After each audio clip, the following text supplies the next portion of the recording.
भाजपने देशभक्तीचा व्यापार मांडलाय। आता खून आणि क्रिकेट एक साथ कैसे बहेगा हे मोदींनी सांगावं। उद्धव ठाकरेंचा मोदींवर हल्ला बोल। बाळासाहेबांच्या देशभक्तीवर शंका घेणाऱ्या भाजपने औकातीत राहावं। पत्रकार परिषदेतून उद्धव ठाकरेंची भाजपवर घणाघाती टीका। प्रकाश महाजन यांची मनसेला सोड चिठ्ठी। प्रकाश महाजन यांनी दिला मनसेच्या सदस्यत्वाचा राजीनामा। राजीनाम्यामुळे चर्चांना उधाण। उपमुख्यमंत्री एकनाथ शिंदे हे नाराज नाहीत, हे स्टॅम्प पेपरवर लिहून देऊ का? शिंदेंच्या नाराजीवर अजित पवारांचं स्पष्टीकरण। एससीबीसी आरक्षणाविरोधातील पुढील सुनावणी 4 ऑक्टोबरला। 3 प्रवर्गामध्ये मराठा समाज मागास आहे हे सिद्ध करावं लागणार।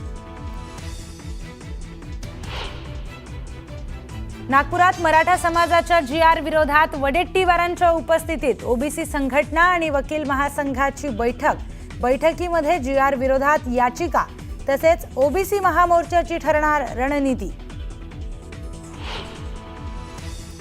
कंत्राटदारांना काम देण्याबाबत अधिकाऱ्यांवर दबाव असतो। राजकारण्यांच्या जवळचे कंत्राटदार असतात तर दबावातूनही मार्ग काढता येऊ शकतो। केंद्रीय मंत्री नितीन गडकरींचं मोठं विधान। खड्ड्यांच्या मुद्द्यावरून मुंबई हायकोर्टाचा बीएमसीला संतप्त सवाल। एकाच पावसात रस्त्यांची चाळण कशी होते? बीएमसीची कोर्टाकडून खरडपट्टी। लासलगाव उपबाजार समितीत कांद्याच्या दरात घसरण। छोट्या कांद्याला मिळाला प्रति क्विंटल 100 रुपयांचा दर। संतप्त शेतकऱ्यांच्या विंचूरमध्ये रास्ता रोको। चंद्रपूरच्या मूल तालुक्यात पुराच्या पाण्यातून बस चालवणे महागात। रेल्वे बोगद्यात अडकली बस तर बल्लारपुरामध्ये जुन्या घराचा भागही कोसळला। दोन्ही घटनेमध्ये सुदैवाने कोणतीही जीवितहानी नाही।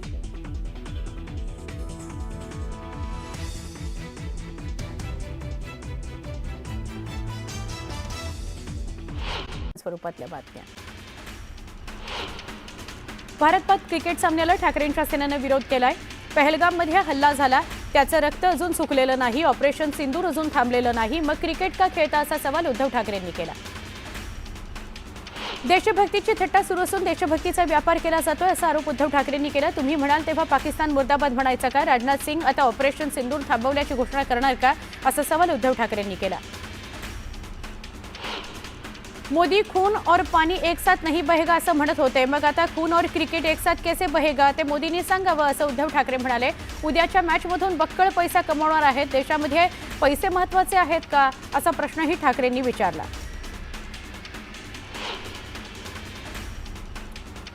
जवान शहीद होणार, आपण क्रिकेट खेळणार हे योग्य नाही। भारताला एका मॅचवर बहिष्कार टाकायला काय जात आहे असा प्रश्न उद्धव ठाकरेंनी विचारला। अंगात देशभक्ती भिनली पाहिजे। टीव्हीवर मॅच पाहायची की नाही हे लोकांनी आता ठरवायला लागेल असं ठाकरे म्हणाले।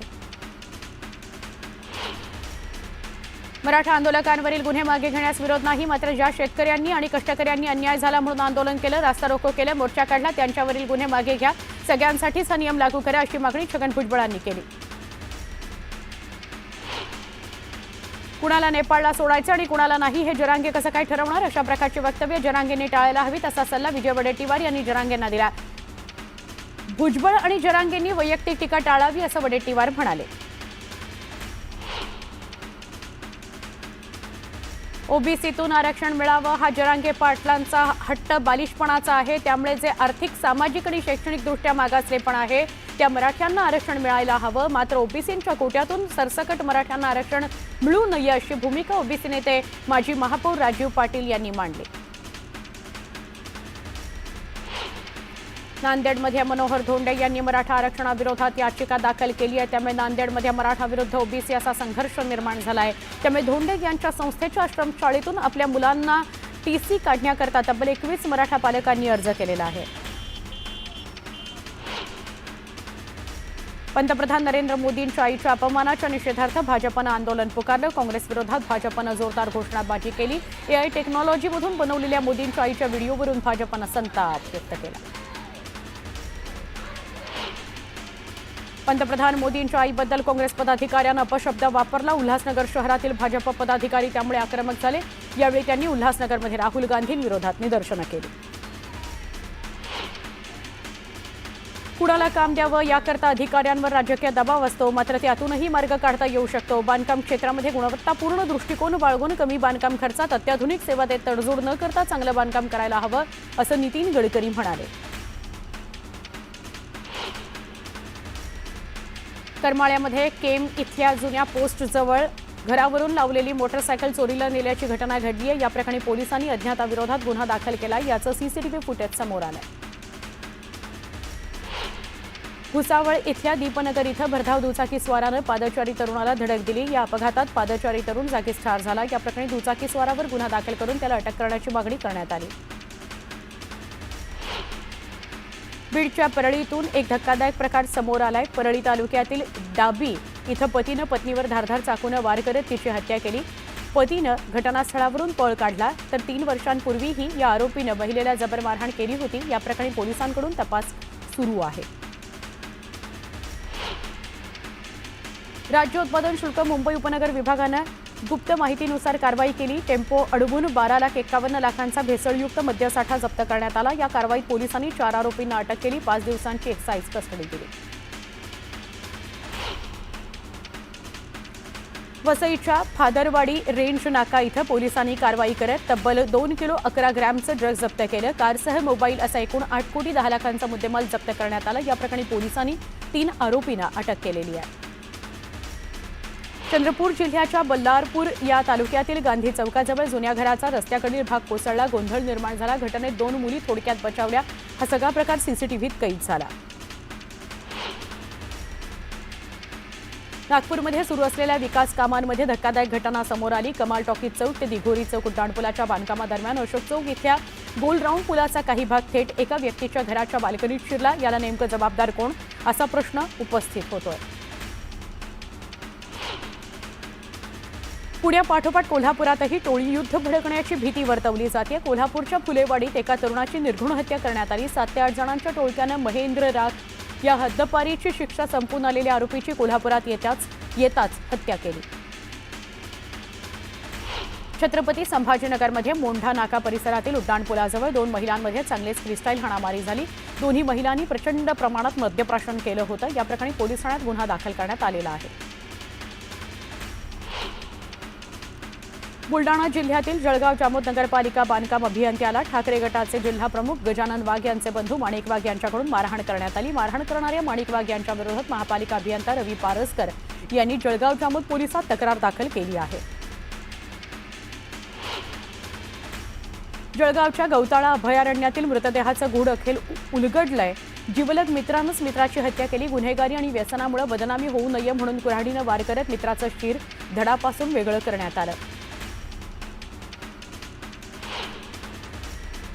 कल्याणमध्ये ज्यूपीडिया नावानं एक कथित कंपनी आपलं कार्यालय थाटताना दिसते. या कंपनीच्या माध्यमातून भामट्यांनी ऑनलाईन टास्कमध्ये गुंतवणूक करत जादा पैशाचं अमिष दाखवत अनेकांची फसवणूक केली आहे. एका गुंतवणूकदाराला कोट्यवधींचा गंडा घातलाय. या प्रकरणी पोलिसांनी गुन्हा दाखल केला आहे. बीडमध्ये आणखी एक अपहरणाचा प्रकार समोर आलाय. कॅमेऱ्यामध्ये तो कैद झालाय.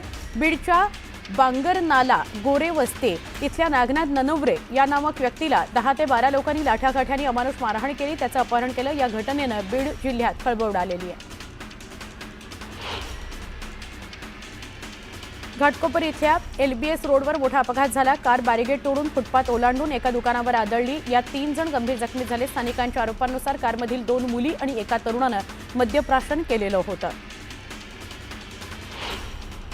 पुण्यातील कोंढवा परिसरात पुणे महापालिकेनं अतिक्रमणाविरोधात पुन्हा जोरदार कारवाई सुरू केली आहे. पुणे महानगरपालिकेकडून बेकायदेशीर अतिक्रमणं जमीनदोस्त करण्यात आली. कोंढवा परिसरामध्ये एकूण 20 ते 25 ठिकाणी बेकायदेशीर बांधकामावर महापालिकेनं हातोडा फिरवला. सोने चांदीच्या भावामध्ये वाढ सुरूच असून एकाच दिवसात चांदीच्या भावात 3,000 रुपयांची वाढ झाली आहे. त्यामुळे चांदी 1,29,500 रुपयांवर पोहोचली आहे. तर सोन्याच्या भावातही वाढ झाली आहे. कोल्हापूर ते पुणे रस्त्याची दुरवस्था झाली आहे. त्यामुळे टोल आकारणी तातडीनं बंद करावी अशी याचिका माजी खासदार राजू शेट्टी यांनी कोल्हापूर खंडपीठाकडे दाखल केली. यावर न्यायालयानं कोल्हापूर साताऱ्याच्या जिल्हाधिकाऱ्यांना नोटीस बजावली. रस्त्यावर खड्डेच खड्डे असताना टोल वसुली कशी काय करता, असा सवाल उपस्थित करण्यात आला. अकोल्यातील पातूर तालुक्यातील अंधार सावंगी इथं धर्मांतराचा मीठ दाखवून गावकऱ्यांच्या धार्मिक भावना दुखावल्याचा प्रकार समोर आलाय। या प्रकरणी 34 जणांविरोधात गुन्हा दाखल करण्यात आलाय। अमरावती जिल्ह्यातील पळसखेड इथल्या रायगड प्रकल्पाचं पाणी शेतकऱ्यांच्या शेतात शिरल्यानं मोठं नुकसान झालं। जलसंपदा विभागाच्या ढिसाळ कारभारामुळे शेकडो हेक्टर सोयाबीन, कापूस, तूर पीक पाण्याखाली गेलं। त्यामुळे शासनानं तात्काळ पंचनामे करावेत, शेतकऱ्यांना मदत द्यावी अशी मागणी करण्यात आली। भंडारा जिल्ह्याच्या शेवटच्या टोकावर असलेल्या तुमसर तालुक्यातील गोबरवाही प्रादेशिक पाणीपुरवठा योजनाच्या सतत त्रुटींमुळे ग्रामस्थांचं जीवन कठीण झालंय। ग्रामस्थांना सतत दूषित पाणी मिळतं, त्यांच्या आरोग्यावर गंभीर परिणाम होऊ लागलाय, आरोग्य धोक्यात आहे।